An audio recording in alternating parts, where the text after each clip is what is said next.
Doctor ortho Ayurvedic oil और capsule, अब दर्द भी घुटने टेकेगा।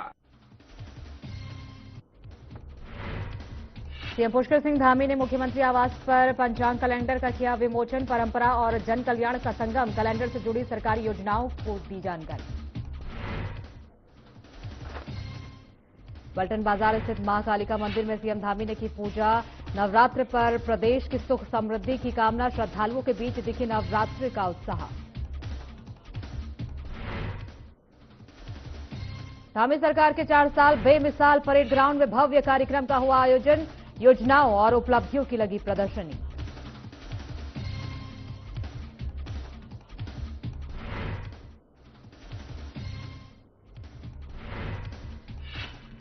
देहरादून में नई शराब दुकानों की स्वीकृति पर बवाल। कांग्रेस प्रदेश अध्यक्ष गणेश गोदियाल का बयान, राज्य सरकार पर लगाए गंभीर आरोप।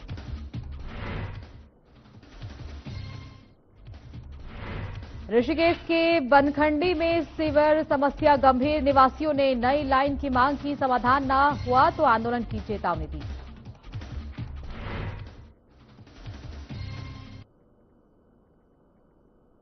नमस्कार, मैं हूं आपके साथ सोनिया। बुलेटिन की शुरुआत करेंगे। पुष्कर सिंह धामी ने एक बड़ा बयान देते हुए कहा कि राज्य में मदरसा बोर्ड को समाप्त करने पर विचार किया जा रहा है। सरकार शिक्षा व्यवस्था को एक समान और व्यवस्थित बनाने की दिशा में काम कर रही है। इसी के तहत जुलाई से सभी मदरसों में सरकारी बोर्ड के अनुसार पाठ्यक्रम लागू किया जाएगा। शिक्षा के नाम पर किसी भी तरह की भ्रामक सोच को बढ़ावा नहीं दिया जाएगा।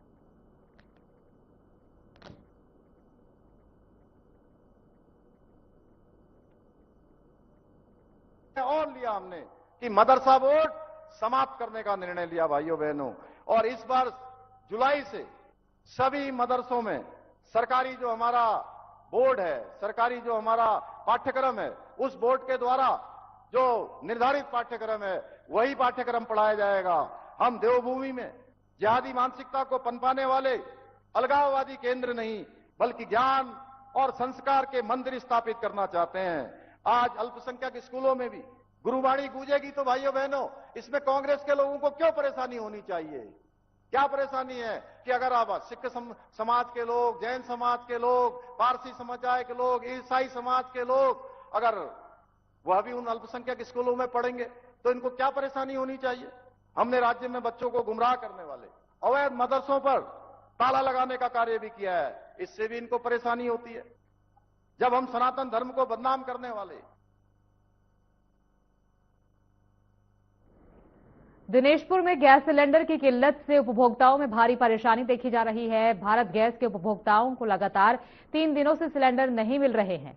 मोबाइल से बुकिंग करने पर भी कई बार बुकिंग सही तरीके से दर्ज नहीं हो रही है और कुछ स्थानों पर बिना सिलेंडर डिलीवरी दिखाई गई है। इस पर पूर्व जिला पंचायत उपाध्यक्ष त्रिनाथ विश्वास ने नाराजगी जताई और सरकार से तत्काल संज्ञान लेने की मांग की। उपभोक्ता लगातार सुविधा का सामना कर रहे हैं।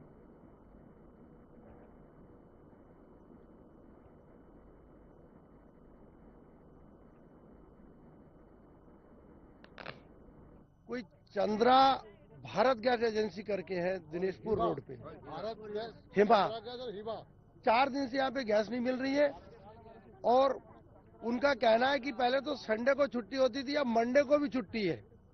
उनका वर्कर जो सिलेंडर बांटते हैं घर जाके, उनका यही कहना, उनका मालिक का फोन नंबर बंद आ रहा है। अगर किसी ने एजेंसी ले रखा है और गैस नहीं मिल रहा है तो यह मौके में आए और उपभोक्ता को समझाए, कहे, उनकी परेशानियां देखे कि भाई सरकार से नहीं मिल रही है, ये परेशानियां है, वो लोग तब समझ सकते हैं। मैं ना 16 तारीख से लाइन पे लगी हूँ और 16 तारीख से ना मैं 5 बजे से 4 बजे से लाइन पे लगी हूँ और ऊपर से ना कहते कभी चंद्रा पे है, कभी हिमा पे है, कभी ये चक्कर काटते काटते मेरा आज 23 तारीख हो गया, कोई भी सिलेंडर नहीं मिलता है। और मिलता भी है कहते बुक करवाओ और बुक पे नंबर लगाओ तो उसमें बिजी है, कोई रिप्लाई नहीं आता है। कभी भी कहते नहीं है कि हाँ बुक हो गया, कुछ हो गया, कोई भी रिप्लाई नहीं है उसके लिए। और ना उनका नंबर उठाते हैं, ना बुक होता है, ना कुछ होता है। अगर ऊपर से अगर सिलेंडर भी किसी का होता है ना, वो भी क्या कहते हैं इस महीने का अगर सिलेंडर बुक करा है तो वो ब्लैक में भेज देते हैं। उनकी कॉपी में भी दिखता है कि हाँ एंट्री हो रखा है, कुछ हो रखा है, कोई भी नहीं है। लाइन लगा रहे हैं, 20 रुपया टुक ये सिलेंडर को लाने का दे रहे हैं, 20 रुपया ले जाने का दे रहे हैं और ड्यूटी करते हैं, ड्यूटी की छुट्टी अलग हो रही है और घर में 3 दिन से खाना नहीं बन रहा है, रोज बाहर से खाना बना के खा रहे हैं। इतने की तो हमारी आय भी नहीं है जितना हमें खर्चा हो रहा है। और 3 नंबर लगा रखा है, पड़ोसियों से बोल के चाय यहाँ पर मंगा रखी है, न सोए हैं न कुछ कर रखा है। हल्द्वानी में पुलिस को नशे के खिलाफ बड़ी सफलता मिली है। काठगोदाम पुलिस और एसओजी टीम ने संयुक्त कार्रवाई में 2 स्मैक तस्करों को गिरफ्तार किया। एसपी सिटी मनोज काथियाल के अनुसार आरोपियों के कब्जे से 91 ग्राम स्मैक बरामद हुई, जिसकी अंतर्राष्ट्रीय कीमत लगभग 27 लाख रुपए है। पकड़े गए तस्कर देवल चौट क्षेत्र के निवासी हैं और पूछताछ में पता चला कि उन्होंने ये स्मैक शक्ति फार्म निवासी पिंचू से खरीदी थी। पुलिस मुख्य सप्लायर की तलाश में जुटी है और मामले में आगे की कार्रवाई जारी है।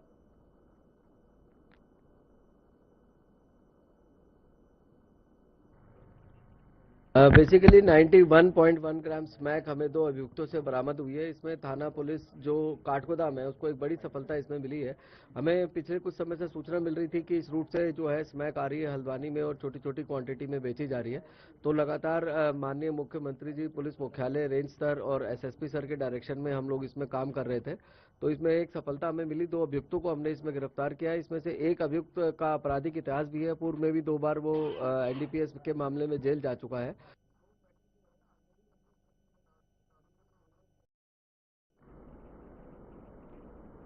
ऋषिकेश के बनखंडी क्षेत्र में सीवर व्यवस्था पूरी तरह खराब हो गई है, जिससे स्थानीय निवासी परेशान है। गंदा पानी बैग मारने और दुर्गंध फैलने से स्वास्थ्य पर खतरा बढ़ गया है। कुछ निवासियों ने निजी स्तर पर छोटी सीवर लाइन डलवाई थी, लेकिन वो अब बंद हो गई है। क्षेत्रवासियों ने जल निगम को ज्ञापन सौंपकर यूको बैंक के पास पंप से पीपल के पेड़ के तिराहे तक नई सीवर लाइन बिछाने की मांग की है। उन्होंने चेतावनी दी है कि समस्या का समाधान न होने पर आंदोलन किया जाएगा।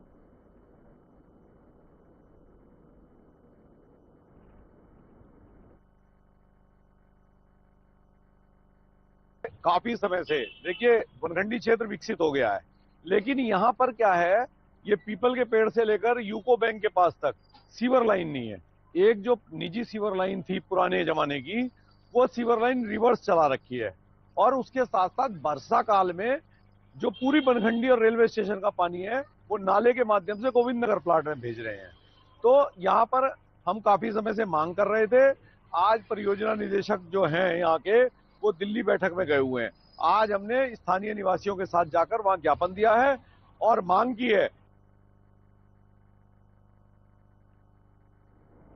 गर्मी शुरू होते ही फायर विभाग अलर्ट मोड पे आ गया है, जिसके चलते ऋषिकेश स्थित सरकारी अस्पताल का औचक फायर सेफ्टी ऑडिट किया गया। बता दें कि fire service officer Sunil Dutt Tiwari के नेतृत्व में टीम ने अस्पताल के विभिन्न वार्डों और परिसर में लगे अग्निशमन उपकरणों की जांच की, जहां इस दौरान निरीक्षण में उपकरणों की संख्या मानकों के अनुसार पर्याप्त नहीं पाई गई, जिस पर फायर विभाग ने अस्पताल प्रशासन को औपचारिक पत्र भेजकर कड़े निर्देश दिए कि आपातकालीन स्थिति से निपटने के लिए अग्निशमन उपकरणों की संख्या बढ़ाई जाए और सुरक्षा व्यवस्था दुरुस्त की जाए।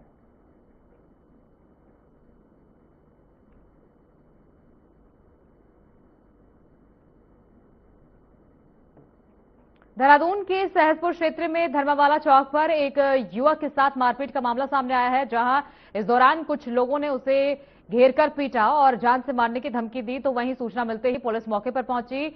चारों आरोपियों को गिरफ्तार कर लिया गया है। साथ ही आरोपियों ने मामले में मुकदमा दर्ज करते हुए बीएनएस की विभिन्न धाराओं में कार्रवाई शुरू कर दी और घटना में प्रयुक्त वाहन को भी सीज कर दिया है।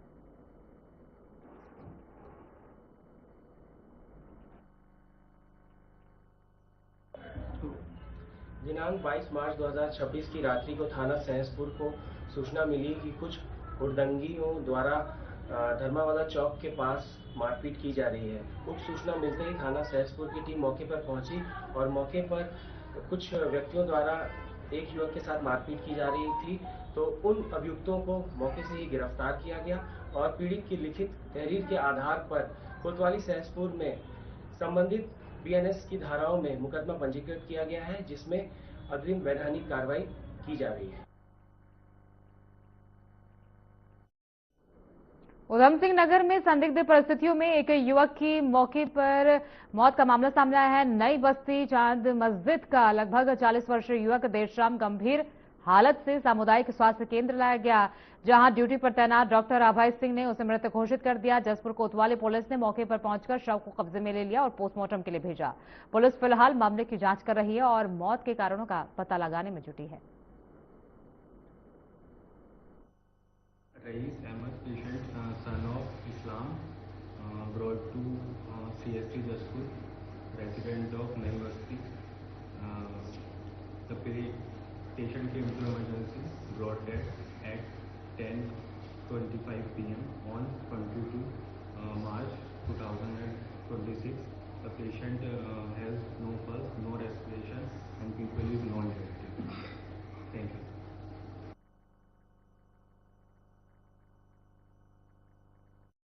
ऋषिकेश के त्रिवेणी घाट पर नगर निगम पार्किंग का ठेकेदार निर्धारित क्षेत्र से बाहर गंगा घाट की सीढ़ियों पर वाहन पार्किंग कर रहा था, जिससे ठेकेदार को आर्थिक लाभ हो रहा है, जिससे श्रद्धालुओं को अव्यवस्था और सुरक्षा जोखिम का सामना करना पड़ रहा है, जबकि नगर निगम को राजस्व का नुकसान हो रहा है।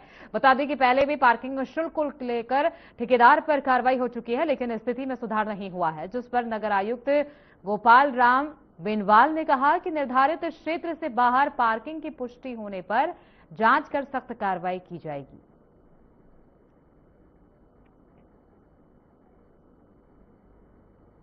ये आपके माध्यम से प्रकरण संज्ञान में आया है और जो नीचे सीढ़ियां हैं उसमें पार्किंग की कोई अनुमति नहीं है। अगर इस तरीके से कोई पार्किंग लगाई जा रही है तो ये बिल्कुल गलत है और संबंधित जो पार्किंग के जो ठेकेदार हैं उनके विरुद्ध कठोर कार्रवाई की जाएगी। चेतावनी के साथ साथ जुर्माना भी लगाया जाएगा और नीचे जो सीढ़ियां हैं उसमें किसी भी प्रकार के वाहन, दुपहिया या अन्य वाहनों को खड़ा करने का कोई टेंडर नहीं दिया गया है और जो निर्धारित स्थान पर उसी पे ही पार्किंग करें और अगर इसका उल्लंघन पाया जाता तो कार्रवाई।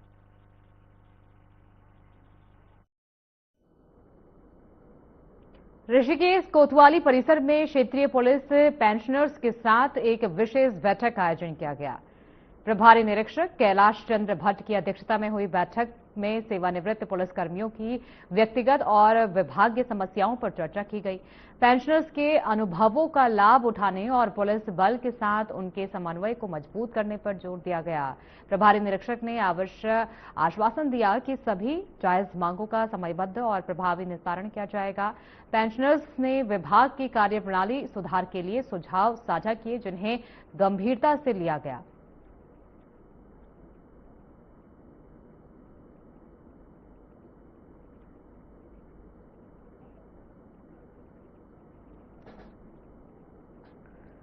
देहरादून में पुष्कर सिंह धामी ने मुख्यमंत्री आवास में उत्तराखंड की मिट्टी से नायक से जन नायक पुष्कर की धामी पंचांग टेबल कैलेंडर का विमोचन किया। कैलेंडर में तिथि, वार, पक्ष, मास एवं विशेष दिवसों के साथ पारंपरिक त्योहार और व्रत शामिल है। मुख्यमंत्री ने इसे लोगों को अपनी संस्कृति और परंपराओं से जोड़ने का सशक्त माध्यम बताया। पंचांग की संकल्पना उनके मीडिया समन्वयक मदन मोहन सती ने की। इसमें राज्य सरकार की योजनाओं और जन कल्याणकारी नीतियों की भी जानकारी दी गई है।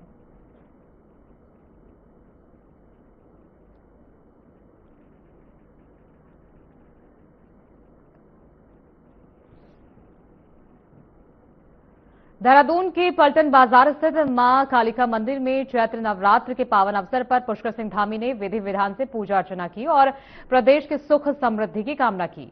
मुख्यमंत्री ने नवरात्रि को शक्ति, श्रद्धा और शक्ति का प्रतीक बताया है। समाज में सकारात्मक ऊर्जा और एकता का संदेश देने वाला कहा। उन्होंने राज्य के समग्र विकास और जन कल्याण पर जोर दिया।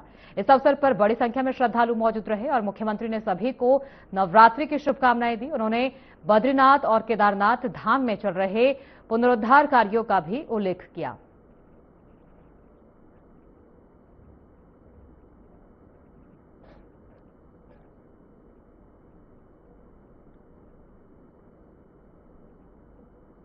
देहरादून में परेड ग्राउंड में धामी सरकार के 4 साल पूरे होने पर जन जन की सरकार 4 साल बेमिसाल थीम के तहत भव्य कार्यक्रम आयोजित हुआ।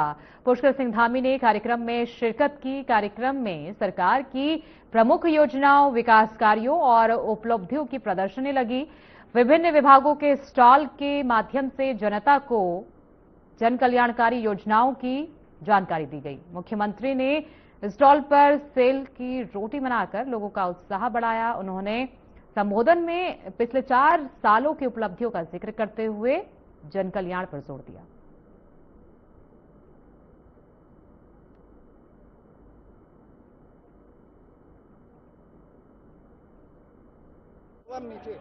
चार साल बेमिसाल और सरकार जन के द्वारा इस तरह का कार्यक्रम का आयोजन किया गया है और मैं तो कहूंगा कि 4 साल ही नहीं, 4 साल 9 महीने का लगातार ये कार्यक्रम रहा और जो इसमें उपलब्धियां हैं वो आज जनता के सन्मुख जो 4 साल में माननीय मुख्यमंत्री जी ने विकास कार्य किए हैं प्रदेश के हित के लिए, उसका व्याख्यान आज किया है ताकि जन जन तक पहुंचे। हमारा केंद्रीय नेतृत्व और प्रदेश नेतृत्व पूरी छानबीन करता है और हम लोग साइलेंट तरीके से अपनी जनता की सेवा करते हैं, पार्टी की सेवा करते हैं और पार्टी की नजर सब पर रहती है और पार्टी ऊपर से देखती है कि क्या है कैसा है। जो पार्टी का आदेश होता है हम उस आदेश का पालन करते हैं और मैंने कभी अपनी पार्टी के लोगों से कुछ मतलब पार्टी ने खुद ही मुझे आशीर्वाद दिया है और पार्टी ने जो मेरे से आशा की है, जो मेरे पर विश्वास व्यक्त किया है, मैं छात्र संघों से निकल के आया हूं और डिग्री कॉलेज में 3 बार छात्र संघ में रहा हूं, नैनीताल छात्र महासंघ का भी अध्यक्ष रहा हूं, हल्द्वानी डिग्री कॉलेज का अध्यक्ष रहा हूं। मिसाल का जो नारा सरकार ने दिया है वास्तव में बेमिसाल है। यूसीसी लागू करने वाला देश का पहला राज्य उत्तराखंड है आज, जो और प्रदेशों के लिए नजीर बन गया है। नकल कानून, धर्मांतरण कानून, भू कानून, दंगा विरोधी कानून बनाने का काम धामी सरकार ने किया है। पहले ये कहा जाता था कि छोटी मछलियां फंस जाती हैं, बड़ों को छोड़ दिया जाता है। आईएएस अफसर के खिलाफ भी कार्रवाई करने का काम इस धामी सरकार ने किया है।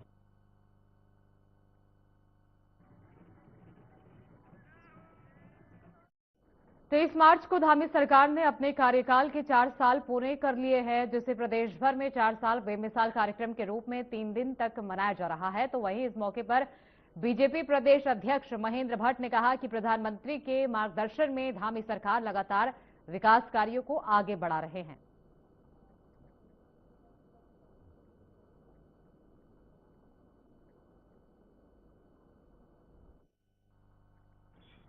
समस्त प्रदेशवासियों को प्रदेश सरकार के 4 वर्ष के कार्यकाल के संपन्न होने पर हार्दिक बधाई और शुभकामनाएं।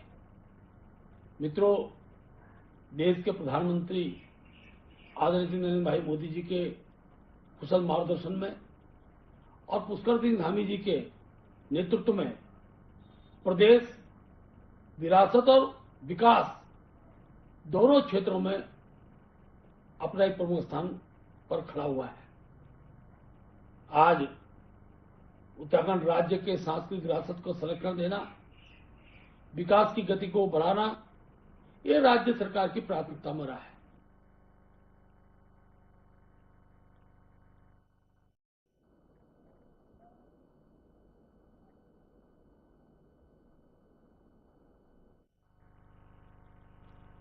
फौरन लौटेंगे, बन रहिए हमारे साथ।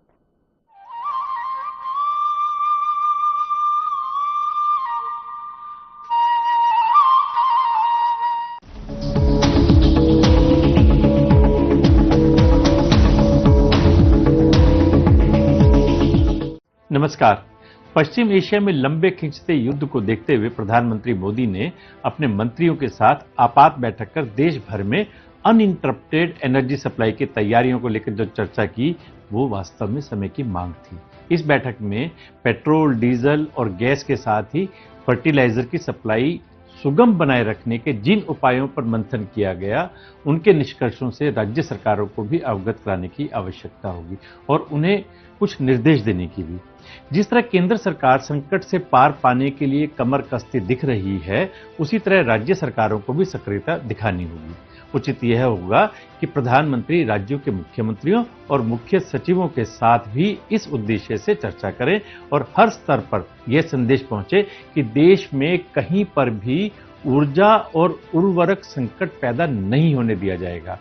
निश्चित रूप से मौजूदा स्थिति की तुलना कोविड काल से नहीं की जा सकती, लेकिन साथ ही आवश्यक वस्तुओं की सप्लाई सुनिश्चित करने और उनकी कालाबाजारी और जमाखोरी न होने देने पर भी निगाह रखने की आवश्यकता तो बढ़ ही गई है। केंद्र और राज्य सरकारों को केवल ये नहीं देखना है कि ऊर्जा संसाधनों की आपूर्ति सुगमता से होती रहे, बल्कि इस पर भी ध्यान देना होगा कि अर्थव्यवस्था के पहिए गतिमान बने रहें। इसके लिए ज्यादा जोखिम वाले क्षेत्रों को आइडेंटिफाई कर आवश्यक उपाय करना जरूरी है। चूंकि अमेरिका, इजराइल और ईरान के बीच जारी युद्ध चौथे सप्ताह में प्रवेश कर गया है और इसके कोई आसार नहीं दिख रहे कि ये सैन्य टकराव कब और कैसे खत्म होगा। इसलिए पश्चिम एशियाई देशों से तेल और गैस की आपूर्ति का संकट और गहरा सकता है। इस स्थिति में अंतर्राष्ट्रीय बाजार में दाम और अधिक बढ़ सकते हैं। इसके कारण सरकार को भी उनकी कीमतें बढ़ानी पड़ सकती हैं और देश में महंगाई भी बढ़ सकती है। पश्चिमी देशों के लिए हवाई यात्रा पहले ही महंगी हो चुकी है। आशा की जानी चाहिए कि कीमतें बढ़ाने की नौबत न आने पाए, लेकिन प्रतिकूल परिस्थितियों का सामना करने के लिए भी तैयार रहना होगा। यह तैयारी केंद्र सरकार के साथ साथ राज्य सरकारों और जिला प्रशासन के स्तर पर भी होनी चाहिए। इसी के साथ आम जनता को भी यह समझना होगा कि जो संकट पैदा हुआ है उसमें भारत सरकार की कहीं कोई भूमिका नहीं है। ऐसे में यदि कहीं किसी तरह की कठिनाई पैदा हो तो आम लोगों को संयम का परिचय देना होगा। किसी भी संकट का समाधान तभी आसान होता है जब शासन प्रशासन के साथ आम जनता भी उसका सामना उस भाव से करती है कि कैसी भी चुनौती हो उससे पार पा लिया जाएगा। फिलहाल तो शेयर बाजार, गोल्ड, सिल्वर, डॉलर, इन सभी की कीमतें उल्टी दिशा में चल रही हैं। आने वाला समय निश्चित रूप से टफ रहने वाला है। देखें क्या होता है।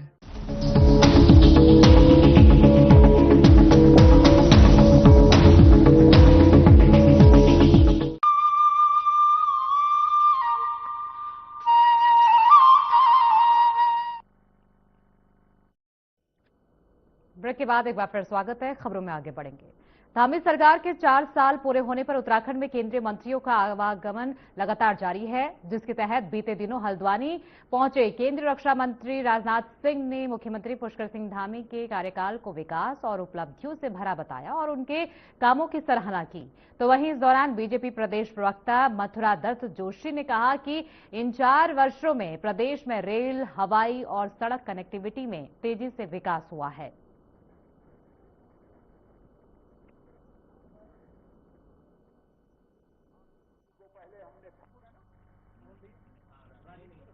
निश्चित रूप से 4 साल में भूतपूर्व ऐतिहासिक काम हुए हैं और आपने देखा है कि राजनाथ सिंह जी भी आए, अमित शाह जी भी आए और कल फिर एक कार्यक्रम और है। माननीय मुख्यमंत्री जी ने जिस तरीके से प्रदेश की विकास की गति को आगे ले जाने का काम किया है, चाहे रेलवे कनेक्टिविटी के बारे में हो, चाहे एयर कनेक्टिविटी के बारे में हो, चाहे पर्यटन की गतिविधियों को आगे बढ़ाने की बात हो, चाहे प्रदेश में रोपवे बनाने की बात हो, चाहे सड़कों का जाल बिछाने की बात हो, चाहे स्वास्थ्य शिक्षा में अभूतपूर्व क्रांति लाने की बात हो, तो बहुत से ऐतिहासिक काम इस कार्यकाल में हुए हैं।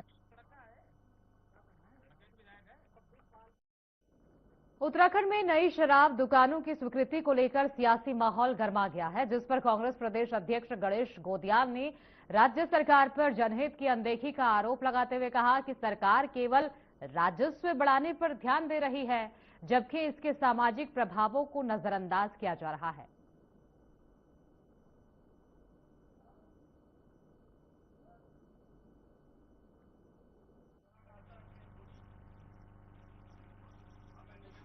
जहां भी मैं लोगों के बीच बैठ रहा हूं, एक चर्चा आम है कि आखिर उत्तराखंड सरकार को हो क्या गया है। एक चर्चा आम है कि आखिर हमारे इस प्रदेश के मुख्यमंत्री पुष्कर सिंह धामी जी प्रदेश के हितों के प्रति इतने निरंकुश क्यों हो गए हैं।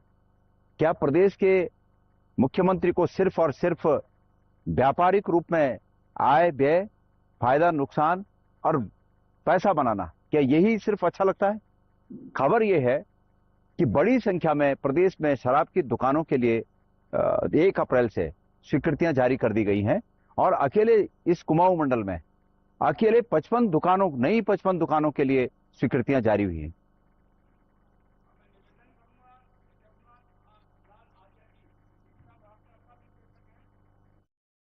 बुलेटिन में फिलहाल के लिए इतना ही। आगे की तमाम खबरों के लिए बने रहिए हमारे साथ।